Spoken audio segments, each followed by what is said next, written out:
Bismillahirrahmanirrahim. Alhamdulillahilladzi fataha li awliyaihi baba mahabbatihi wa ta'atihi wa waffaqahum li ta'atihi wa khidmatihi. Ashhadu an la ilaha illallah wahdahu la syarika lahu fi uluhiyyatihi wa rububiyyatihi. Wa ashhadu anna sayyidana Muhammadan abduhu wa rasuluhu khairu khalqih. Allahumma salli wa sallim wa barik ala sayyidina wa maulana Muhammadin khairi khalqih wa ala alihi wa ashabihi wa azwajihi wa dzurriyyatihi wa atba'ihi. Amma ba'du. Yang kita hormati dan kita cintai para habaib dan para alim ulama, para muhibbin, hadirin, hadirat, rahimakumullah. Pertama-tama kita panjatkan puji dan syukur yang setinggi-tingginya kehadirat Allah Subhanahu wa ta'ala yang mengumpulkan kita di tempat ini untuk berzikir, mengingat Allah dan mengucapkan kalimah-kalimah thayyibah lainnya. Kita berharap kepada Allah agar di dunia ini selalu dikumpulkan dalam kebaikan dan takwa, dan di akhirat nanti dikumpulkan bersama-sama dengan junjungan kita Rasulullah sallallahu alaihi wasallam. Salawat dan salam kita haturkan kepada junjungan kita Nabi besar Muhammad sallallahu alaihi wasallam dan kepada seluruh keluarga, para sahabat, zuriat dan pengikut beliau sampai hari akhir nanti. Para muhibbin rahimakumullah. Sebelum kita membaca kitab Al-Hikam, terlebih dahulu kita mengenal bahwa kitab Al-Hikam ini dikarang atau disusun oleh seorang waliullah, yaitu Ahmad bin Muhammad bin Abdul Karim bin Abdurrahman bin Abdullah bin Ahmad bin Isa bin Husain ibni Athaillah, dan beliau wafat pada tahun 709 Hijriyah di Qahirah, Mesir. Kemudian kitab Al-Hikam ini merupakan salah satu daripada yang beliau karang. Hikam itu adalah kalimat jamak yang artinya kumpulan daripada hikmah.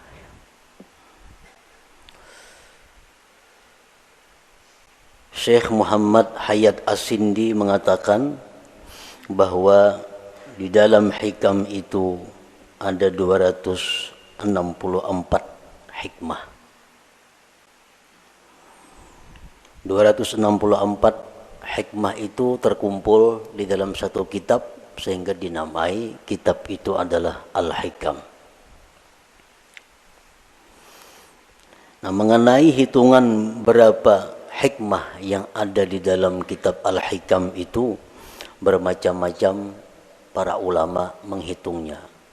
Ada yang mengatakan jumlah hikmah yang ada di dalam hikam itu berjumlah 264. Ada yang mengatakan 275 dan ada yang mengatakan lain pada yang demikian. Sebagaimana para ulama tidak sama pendapatnya tentang menghitung jumlah ayat-ayat yang ada di dalam Al-Quran. Ada yang mengatakan 6.666, ada yang mengatakan lain daripada itu. Para muhibbin rahimakumullah, kemuliaan dan kehebatan kitab Al-Hikam ini sampai-sampai dikatakan oleh sebahagian ulama, lau jazatis salatu bi syai'in ghairal Qur'an lajazat bihikam ibni Athaillah.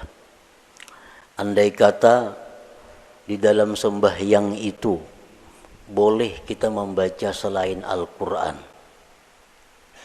waktu qiyam, waktu berdiri, itu kan hanya Quran yang kita baca, surat Fatihah dan surah yang lain.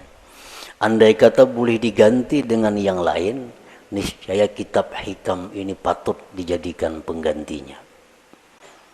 Niscaya kitab hikam ini boleh untuk dijadikan penggantinya. Kenapa demikian? Karena kehebatannya dalam lapas, susunan kata-katanya, dan makna-maknanya mengandung ilmu-ilmu yang bermanfaat bagi mereka yang membaca dan memahaminya.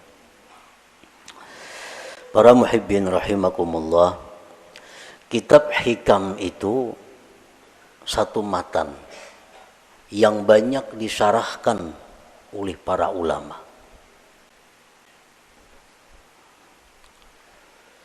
Berpuluh-puluh macam kitab syarah hikam. Intinya adalah menguraikan seluas-luasnya apa yang terkandung di dalam hikmah per hikmah yang ada di dalam kitab hikam itu. Nah, oleh karena itu, di dalam kesempatan kita membaca kitab hikam ini, ulun kadang mengambil kepada satu kitab syarah hikam tertentu. Jadi artinya kita membaca matannya, kemudian kita ambil dari beberapa syarah-syarah yang ada yang telah dikarang oleh para ulama itu. Para muhibbin rahimakumullah, al-hikmatul ula, hikmah yang pertama di dalam kitab hikam, min alamatil i'timad 'alal amal nuqsanur raja inda wujudiz zalal. Nah, ini kalimat hikmah yang pertama di dalam kitab hikam itu. Min alamatil i'timad 'alal amal nuqsanur raja inda wujudiz zalal. Artinya, sebagian daripada tanda berpegangnya seseorang dengan amal, berkurangnya mengharap rahmat Allah ketika adanya kesalahan pada dirinya.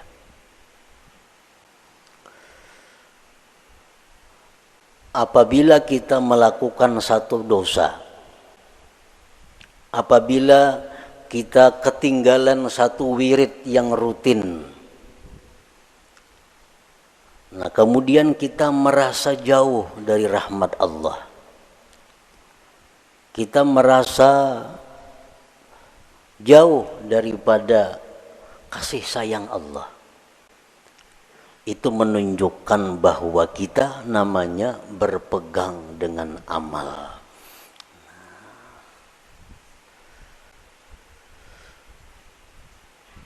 Orang-orang yang mulia, orang-orang yang sudah mengenal lebih jauh tentang Allah Subhanahu wa ta'ala, dalam keadaan apapun mereka itu tidak berkurang harapnya kepada Allah. Baik mereka dalam melakukan taat atau mereka sedang diuji dengan kemaksiatan, harap mereka kepada Allah tetap sama. Kenapa sebabnya? Karena mereka tidak berpegang kepada amal. Mereka itu berpegang kepada rahmat Allah, berpegang kepada anugerah Allah Subhanahu wa ta'ala. Para muhibbin rahimakumullah, amal itu artinya adalah harakatul jismi awil qalbi. Itu ngarannya amal. gerak tubuh, gerak jasad atau hati. Bila bergerak awak kita nih ngarannya ba'amal. Nah, bila bergerak hati kita ngarannya ba'amal. Itu arti amal. Fa in taharraka bima fihi sawab summiya ta'atan. Wa in taharraka bima fihi al-iqab summiyat maksiatan. Apabila gerak badan kita atau gerak hati kita itu ada pahalanya, itu ngarannya taat. Apabila gerak badan atau hati kita itu mengakibatkan kita disiksa, ngarannya maksiat.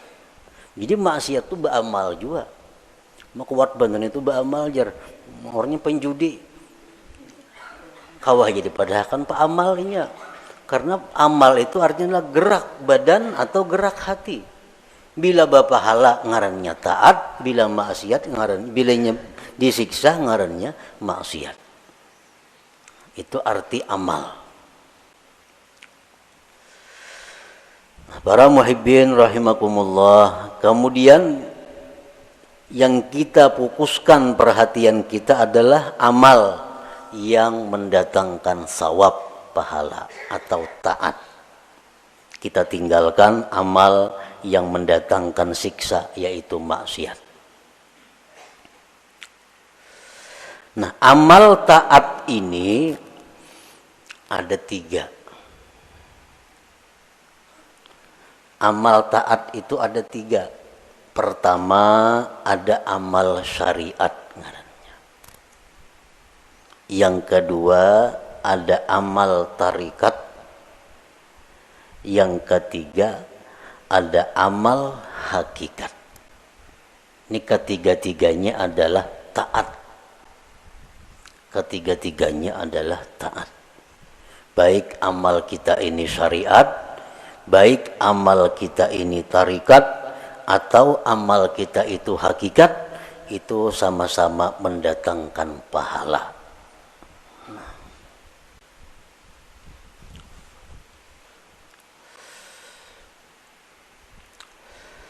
Amal syariat untuk apa? Para ulama tasawuf mengatakan amal syariat itu gunanya li islahil jawarih, untuk membaguskan anggota tubuh kita. Membaguskan mata, membaguskan telinga, membaguskan mulut, membaguskan tangan, membaguskan kaki. Itu disebut adalah amal syariat.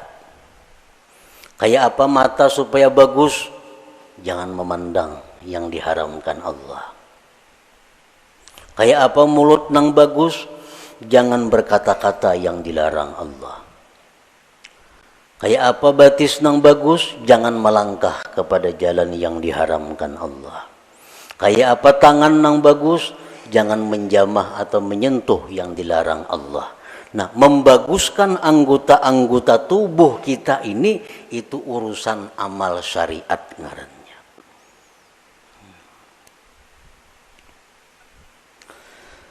Wa amalut tariqah li islahil qulub. Sedangkan amal tarikat itu untuk membaguskan hati.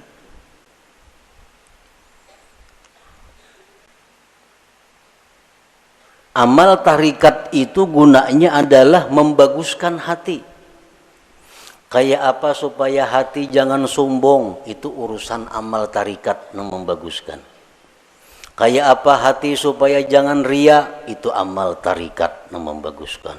Kayak apa hati supaya jangan dengki, itu urusan amal tarikat yang mengurusnya. Nah, jadi amal tarikat itu adalah gunanya untuk membaguskan hati. Wa amalul hakikah li islahil arwah, sedangkan amal hakikat itu untuk membaguskan arwah. Nah, membaguskan roh.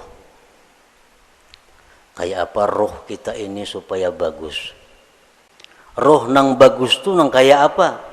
Roh nang bagus tuh roh yang mengenal Allah. Roh yang bagus, roh yang mengenal Allah.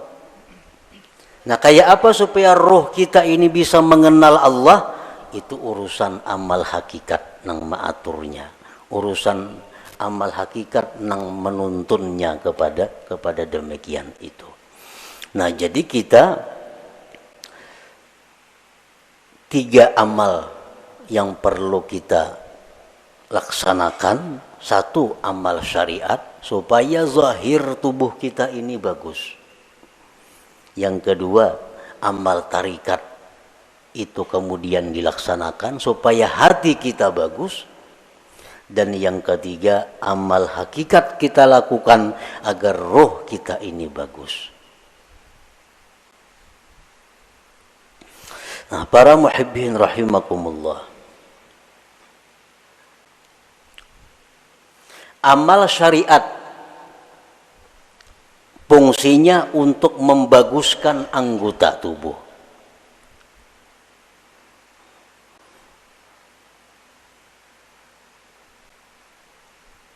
Amal syariat fungsinya untuk membaguskan anggota tubuh. Apa inti daripada amal syariat itu? Amal syariat itu saling banyakkan. Tetapi kembali kepada 3 pokok. 3 pokok inilah yang disebut dengan amal syariat. Pertama, tobat. Nah, pertama tobat.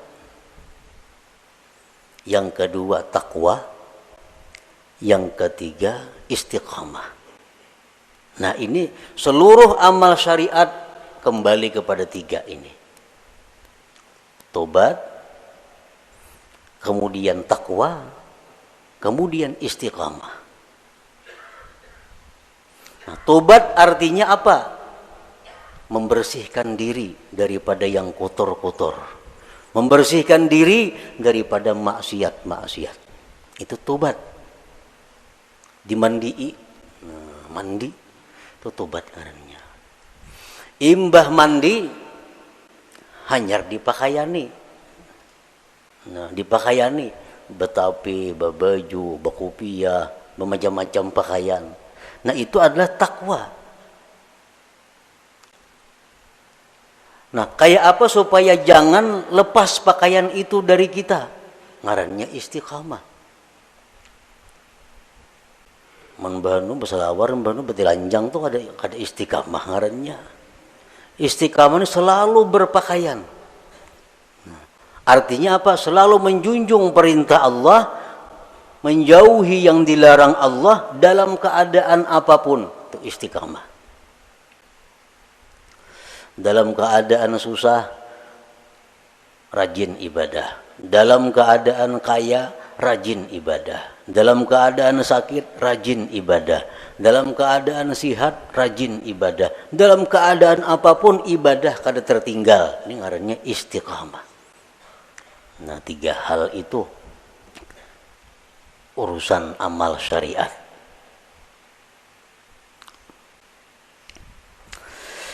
Nah, kemudian amal tarikat. Banyak banget tarikat itu amalannya. Tetapi intinya kembali kepada 3. Supaya hati kita ini bagus. Pertama, ikhlas. Ikhlas. Yang kedua, sidik.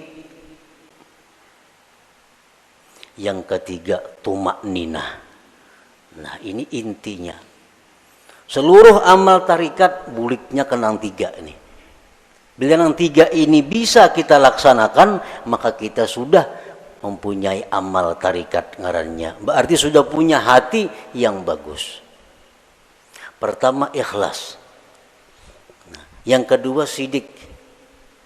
Setiap orang sidik pasti ikhlas. Orang ikhlas belum tentu sidik. Jadi sidik itu lebih tinggi kedudukannya daripada ikhlas.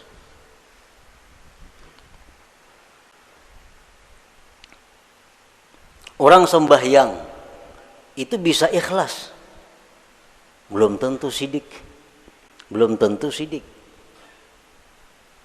Buktinya apa? Belum tentu sidik. Seringkali kita mengucap dalam sembahyang itu Bismillahirrahmanirrahim, mulut kita, tapi hati kita di manakah? Hati kita di rumah. Itu kada jujur ngarannya. Kalau orang yang jujur, mulutnya Bismillahirrahmanirrahim, hatinya Bismillahirrahmanirrahim. Nah, jadi kedudukan sidik lebih tinggi daripada ikhlas. Nah, yang ketiga tumakninah. Tumakninah itu artinya tentramnya hati dengan Allah. Tentramnya inya tuh lawan Allah, nang tentram. Lawan keluarga, anak, bini, laki, duit, harta, kekayaan, pangkat itu kadang membuat inya tentram. Tapi begitu mengingat Allah, hatinya tentram. Nah, ini tumakninah. Ini urusan tarikat. Urusan tarikat. Jadi kalau orang sudah lulus dalam tarikat itu pasti tentram dengan Allah. Alladzina amanu wa tatma'innu qulubuhum bi dzikrillah, ala bi dzikrillah tatma'innul qulub. Ini untuk orang tarikat. Nah, orang-orang yang beriman itu tentram hatinya dengan mengingat Allah. Nah, jadi kalau kita sudah bertarikat, lulus dalam tarikat itu, pasti kita tentramnya kita dengan Allah. Tak kumpul lawan siapa saja kadang membuat tentram. Tapi begitu kita ingat Allah, walaupun seorangan di hutan belantara, tetap tentram hatinya. Nah, ini sudah orang yang lulus dalam tarikah ngarannya. Nah, yang ketiga, hakikat, amal hakikat. Hakikat tadi gunanya untuk membaiki roh. Roh yang baik itu roh yang kenal Allah. Nah, kayak apa roh kita ini supaya kenal Allah? Itu urusan amal hakikat, pekerjaan hakikat. Dan inti pekerjaan hakikat itu kembalinya kepada tiga. Pertama, murakabah. Nah, murakabah. Murakabah itu artinya merasa dirinya selalu diawasi oleh Allah. Nah, merasa ditilik oleh Allah. Merasa diperhatikan oleh Allah. Lalu kada wani berbuat hal-hal yang kada baik karena selalu diawasi oleh Allah. Nah, itu murakabah. Bila orang tuh kawak nangka itu merasa diri diawasi oleh Allah siang malam, di kamar, di rumah, di pasar, di kantor, di hutan, di perumahan, merasa selalu diawasi Allah, maka orang ini akan diberi Allah musyahadah. Nah, musyahadah.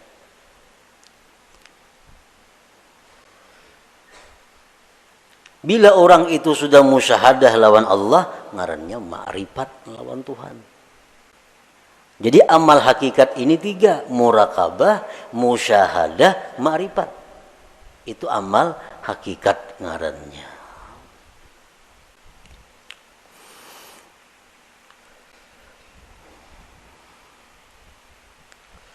Wa'budillah ka'annaka tarah. Beribadahlah kamu kepada Allah seolah-olah engkau itu melihat Allah. Nah, itu musyahadah. Beribadahlah engkau melihat Allah. Itu musyahadah ngarannya. Tapi fa illam takun tarah, jikalau engkau belum mampu melihat Allah, fa innahu yarak, Allah melihat engkau. Nah, itu murakabah ngarannya. Kalau kita merasa dilihat oleh Allah siang, malam, bisukan, kamarian, dimanapun merasa dilihat oleh Allah, itu ngarannya kita murakabah. Satu saat kalau kita terus menerus demikian, kita akan musyahadah. Kita akan musyahadah. Bila musyahadah itu diberi ma'rifat ujung-ujungnya. Nah, amal hakikat itu tiga macam. Murakabah, musyahadah, ma'rifah. Nah, para muhibbin rahimakumullah. Jadi amal ada 3. Amal syariat, yang pertama kita laksanakan amal syariat. Tobat, takwa, istiqamah. Supaya apa? Zahir tubuh kita bagus. Yang kedua, amal tarikat. Supaya hati kita baik. Dengan apa? Ikhlas, jujur, tumakninah. Tentram dengan Allah. Yang ketiga, amal hakikat, supaya roh kita ini baik. Murakabah, musyahadah, ma'rifat. Para ulama sufi mengatakan la yasihul intiqal ila maqamin hatta yuhaqqika ma qablah. Tidak sah seseorang itu berpindah ke suatu makam, ke suatu amal, ke suatu perbuatan sebelum memantapkan sebelumnya. Sebelum mantap nang pertama jangan berpindah. Nang pertama apa tugas kita? Syariat. Amal syariat. Nah, jangan hendak masuk ke amal tarikat amun ini belum mantap. Jadi apa yang harus kita mantapi terlebih dahulu? 3 perkara. Tobat, takwa, istiqamah. Nah 3 ini diurus. Bila 3 ini kita sudah mantap, nah hanya kita naik ke amal tarikat. Pertama tobat. Jadi pengertian tobat ini jangan kita beranggapan bahwa nang batubat itu orang-orang beriman nang perlu kada. Kita ini perlu kepada tobat. Jangan dianggap orang nang tengah jalan itu nang harus bertobat. Jangan orang-orang nang kada karuan itu kita anggap inya perlu bertobat. Sebenarnya kita sendiri mesti selalu tobat. Kita tiap hari mesti tobat. Kita merasa kadang-kadang orang aja yang perlu bertobat, seorang kada perlu, asa baik. Nah ini nang kada mau naik kelas. Umuran itu aja. Kenapa? Karena bila merasa tobat orang nang perlu bertobat, seorang ini asa bujur sudah. Pada tobat itu perlu setiap orang. Walaupun lain-lain bentuk tobatnya. Sebagian orang ada yang mesti tobat daripada kafir. Sebagian orang ada yang perlu tobat daripada dosa besar. Sebagian orang ada yang perlu tobat dari dosa kecil. Sebagian orang ada yang perlu tobat daripada makruh. Tobat daripada khilaful aula yang kurang baik. Jadi setiap manusia dengan tingkatan apapun itu mesti tobat.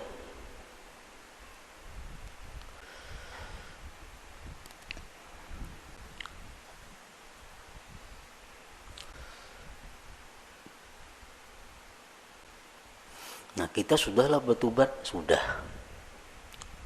Dulu minum arak, sekarang ampih. Dulu penjudi, sekarang ampih. Tobat. Dulu ketujuh riba, sekarang ampih. Tobat. Dahulu suka zina, sekarang ampih, sudah tobat.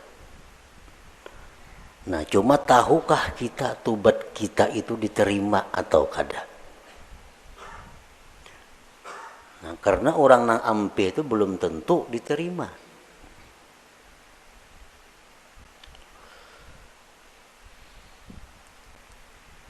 Intinya adalah diterima. Apakah tobat kita itu sudah diterima oleh Allah atau belum? Nah ini yang kada tahu.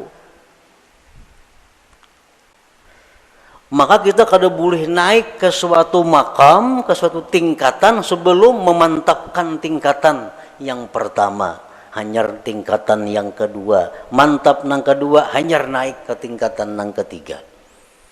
Selama kita belum biris tingkatan syariat, kada akan bisa kita mengaji ilmu tarikat. Mengaji bisa, paham bisa, memakai pasti kada kawa. Memakai pasti kada kawa. Mau kada kawa.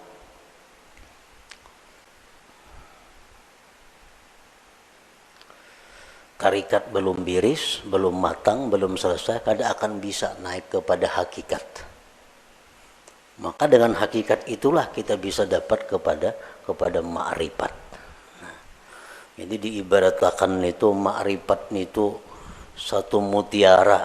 Nah, mutiara, andaknya mutiara itu di dalam ruangan nang halus, muat awak. Ruangannya muat awak. Ruangan nang halus ini andaknya di sebuah kamar. Nah, kamar kawah jorong boleh membanam. Dan kamar itu andaknya dalam sebuah rumah. Nah, rumah ini mau naik sepeda motor kawah aja ke rumah.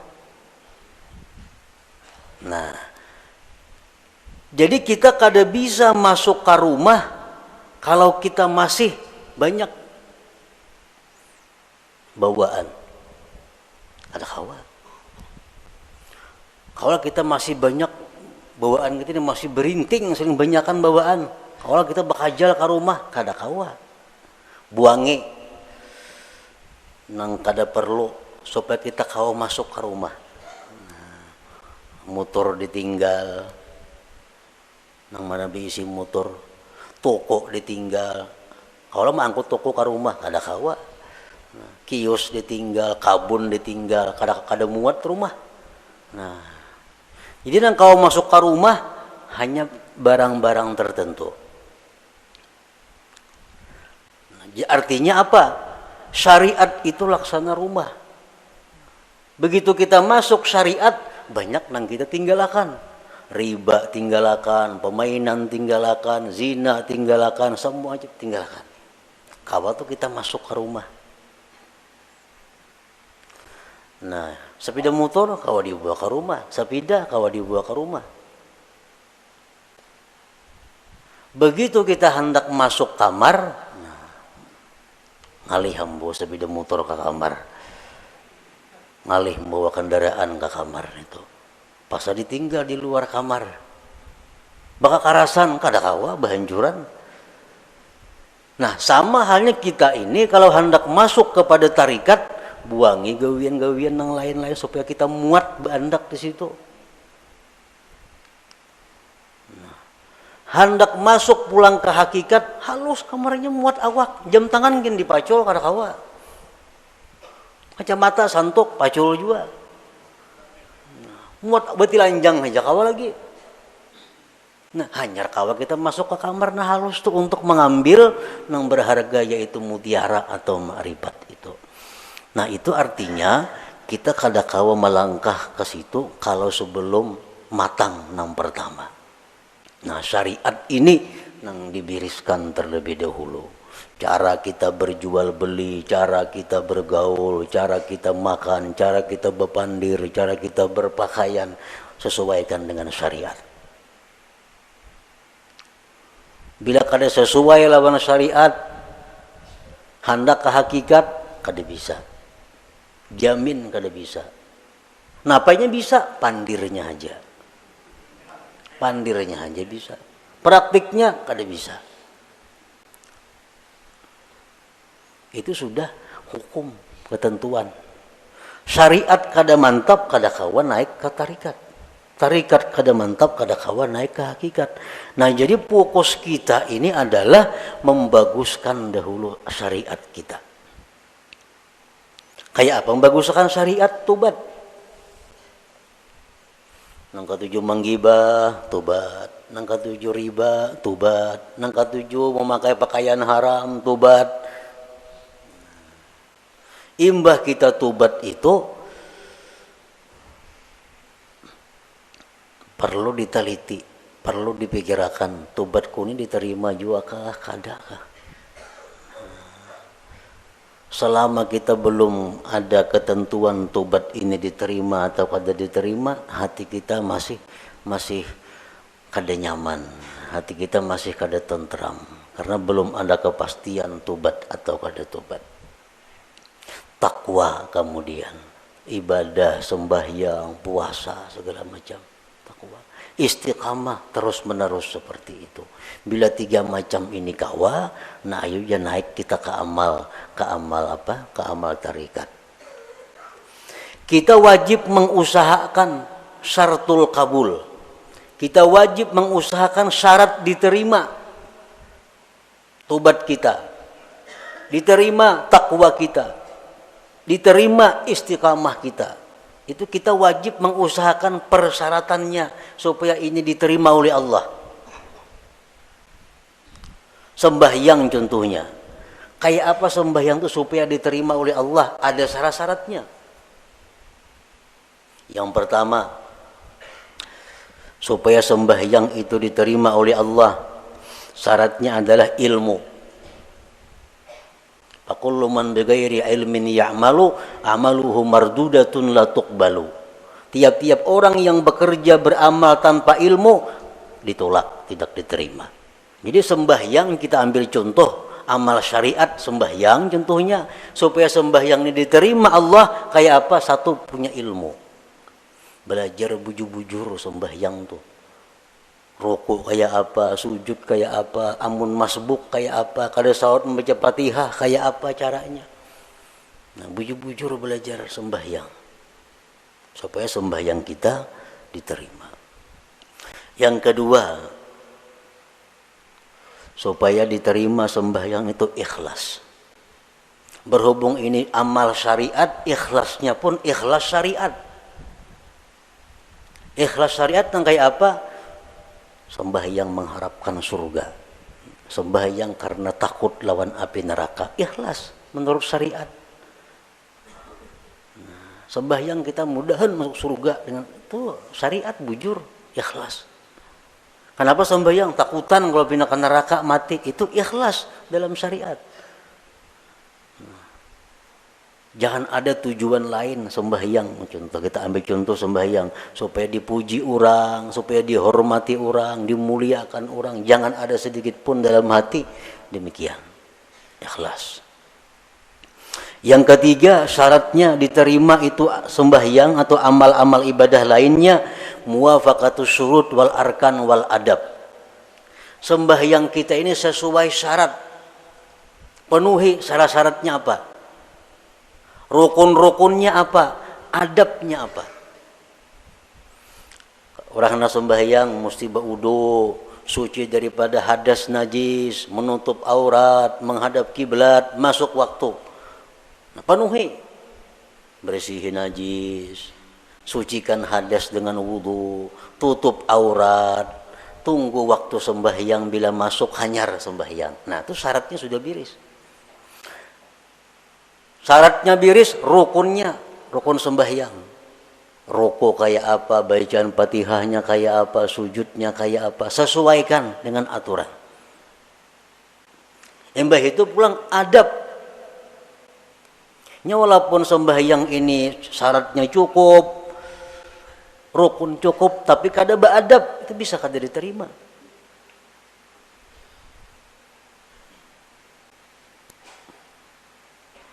Sesuaikan adabnya.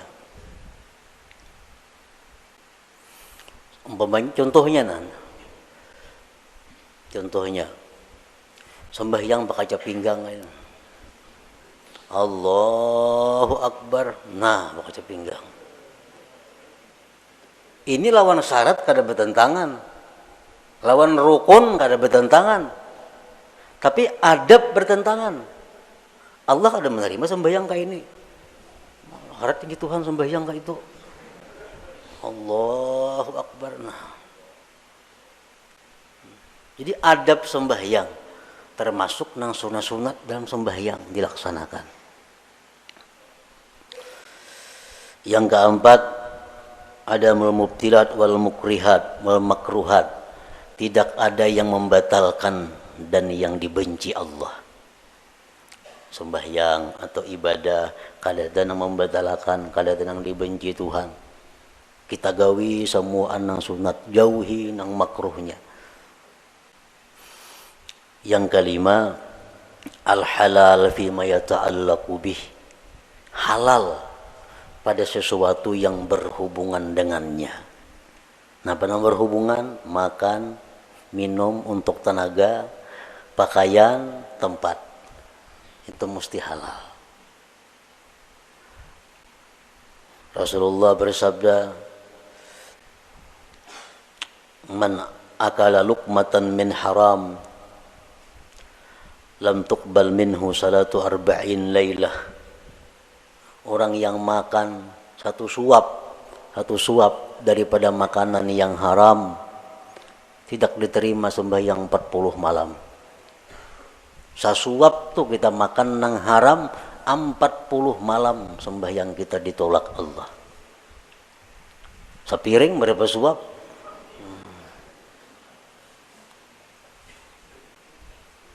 Nah, ini urusan amal syariat.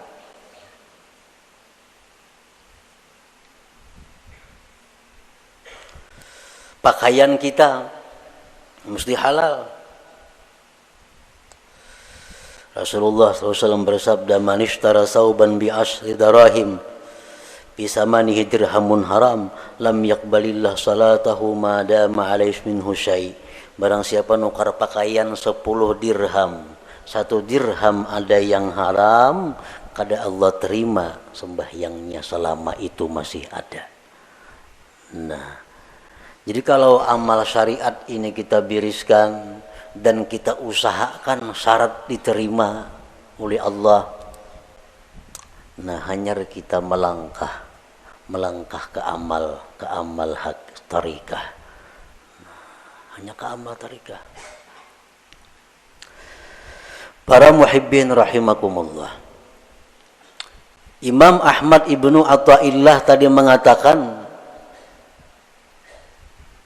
termasuk tanda orang yang berpegang dengan amal, kurangnya berharap kepada Allah ketika terjadi maksiat pada dirinya. Nah, sekarang kita tadi beramal, tobat sudah kita laksanakan, syarat-syarat untuk diterima sudah kita laksanakan, takwa sekarang ini kita laksanakan, istiqamah kita laksanakan. Jangan sekali-kali kita berpegang, kita condong, kita gembira dengan tobat, takwa, dan istiqamah itu. Jangan sekali-kali kita berpegang, jangan sekali-kali kita bersandar, jangan merasa gembira dengan tobat, takwa, dan istiqamah tadi. Kenapa sebabnya? Karena takwa, tobat, istiqamah itu bagian amal syariat tuh, itu kada akan bisa memasukkan kita ke dalam surga. Ada perlu kita gembira dengan itu. Lalu apa nang kita gembirakan? Nang kita banggakan, nang kita gembirakan itu adalah rahmat Allah nang datang kepada kita sehingga kita bisa tobat, bisa takwa, bisa istiqamah. Nah, rahmat Allahnya ini nang kita gembirakan, bukan takwanya. Nah, bila kita menggembirakan dengan takwa yang kita lakukan, ngarannya berpegang dengan amal. Bila orang berpegang lawan amal itu, lawan Tuhan turun naik. Bila banyak maksiat, asa jauh lawan Tuhan. Bila berbuat taat, asa parak lawan Tuhan. Padahal Tuhan tuh ada berjauh berparak sebenarnya. Nah, di situ kelemahan tauhid kita. Kenapa kita bila berbuat maksiat, asa jauh lawan Tuhan? Berbuat taat, asa parak lawan Tuhan. Karena kita berpegang lawan amal. Jangan kita berpegang dengan rahmat Allah, apapun keadaan kita selalu dekat dengan Allah. Baik dalam maksiat kita dekat dengan Allah, waktu taat dekat lawan Allah, karena kita berpegang lawan Allahnya, bukan dengan amal kitanya. Nah, ini min alamatil i'timad 'alal amal nuqsanur raja inda wujudiz zalal. Rasulullah SAW bersabda, la yadkhula ahadukumul jannah bi amalihi. Seseorang kamu, ujar Nabi, selamanya tidak akan bisa masuk surga dengan amalnya. Nah, buat apa kita berpegang lawan amal? Buat apa kita gembira dengan tobat, gembira dengan takwa, gembira dengan sembahyang? Nah, apa gembira akan? Itu kadang membawa ke surga, ujar Nabi kita. Qalu wala anta ya Rasulullah, Qala wala ana, aku pun ya Nabi, amalku kada bisa masukkan aku ke surga. Illa ayyatagammadani Allah birahmatih, kecuali Allah yang meliputkan aku dengan rahmatnya. Nah rahmatnya ini yang kita gembirakan. Oh kita gembira, kita suka tobat, sebab Allah memberikan rahmat kepada aku. Bukan dengan tobatnya kita gembira, tapi dengan rahmat yang diberikan Allah kepada kita. Nah itu yang kita pegang. Bila kita memegang rahmat Allah, kita kada akan berubah dengan Allah dalam keadaan taat atau dalam keadaan maksiat. Nah inilah inti daripada yang dimaksud dalam hikmah yang pertama Imam Ahmad Ibnu Athaillah, min alamatil i'timad alal amal nuksanur raja inda wujudiz zalal. Tanda orang yang berpegang dengan amal, kurang berharap, rasa jauh bila mana dia maksiat kepada Allah, padahal kada boleh itu. Jadi kita dalam taat dekat dengan Tuhan. Kita waktu maksiat pun jangan merasa jauh lawan Tuhan, tetap dekat dengan Tuhan. Karena maksiat taat itu adalah bagian daripada amal. Amal kada perlu kita pegang. Yang kita pegang adalah Allah, rahmatnya dan anugerahnya. Nah kemudian sesudah itu al-hikmatus saniyah, hikmah yang kedua daripada Imam Ahmad Ibnu Athaillah. Iradatuka tajrid ma'a ikamatillah iyyaka bil asbab minasyahwatil khafiyah wa iradatukal asbab ma'a ikamatillah iyyaka bit tajrid inhitatun anil himmatil aliyah. Nah itu kita baca insyaallah pada minggu yang akan datang. La hadratin Nabi sallallahu alaihi wasallam al-Fatihah. A'udzu billahi minasyaitonir rajim. Bismillahirrahmanirrahim. Bismillahirrahmanirrahim. Maliki yaumiddin. Iyyaka na'budu wa iyyaka nasta'in. Ihdinas siratal mustaqim. Ya Allah biha, ya Allah biha, ya Allah bihusnil khatimah. Ya Allah biha, ya Allah biha, ya Allah bihusnil khatimah. Ya Allah biha, ya Allah biha, ya Allah bihusnil khatimah. Ya ayyuhar rajun minhu syafatan sallu wa sallimu taslima. Allahumma salli wa sallim wa barik alaihi.